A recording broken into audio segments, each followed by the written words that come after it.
Hello everyone, this is Brian again, and if you're following along in the tutorials, this is the 9th video on HTML.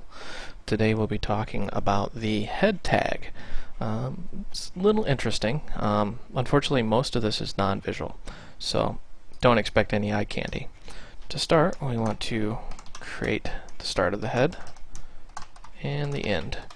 Now, what this does is allows you to define certain properties about your page, including meta tags, and meta is data about data.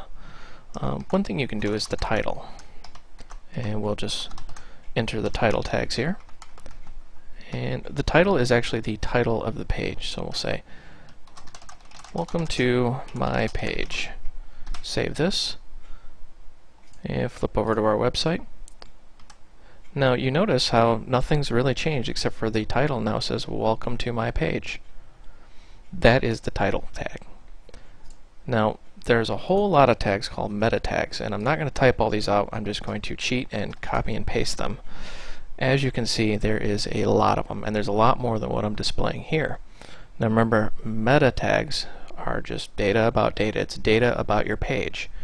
It starts with meta and then the parameter of name, the attribute of name. In this case it's keywords, and then content. So you can define the keywords for your page. Help if I could spell today. And then another one would be description.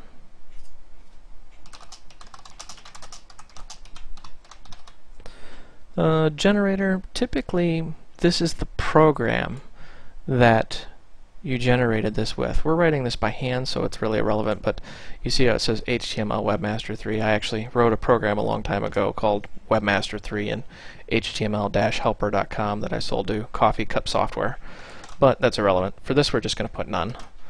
Author, me. Copyright, this is where you could put things like, you know, the copyright for the page, my company, whatever you want to put. Now resource type. This is a document. There are different resource types, and we won't really go too in-depth into them, but you can have different types of resources out on the internet. This specifically is a document, a web document. Revisit after. This tells certain spiders like Google how many days to revisit this. We're going to say every 30 days, come back, check the page for changes. Classification, content, internet, distribution, global. You can actually section this down to certain countries, certain regions. Rating, general. These tags aren't really used that much, but they can be helpful. Language, content, you know, English, United States. Robots, content, all. That tells robots, such as, you know, Google and Yahoo, to or not to spider your web pages. Now we'll save our work, and it looks like we made a lot of changes, but when we visit our page and hit F5, nothing's changed. Once again, that's because the head section is all about defining your page, what it is, why it's there, who wrote it, what's the copyright, what's its rating, what language is it in. Most things in the head section will not impact the way your page displays. Now, with the exception, of course, of cascading style sheets and JavaScript, which we'll be covering much later.